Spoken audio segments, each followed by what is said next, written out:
Мұхаммед пайғамбар жас күнінде Шам шаһарында керуен тартып келе жатады. Жолда бір құдыққа тоқтап дәрет алмақ болады. Сөйтсе құдық терең екен, қауға шелегі түсіп кетеді. Су алатын ыдыс таппайды. Сол сәтте бір топ кептер ұшып келіп, құдықтың ішіне сүңгиді.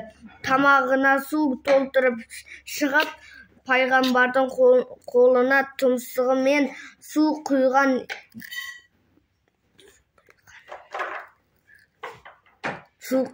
екен. Әр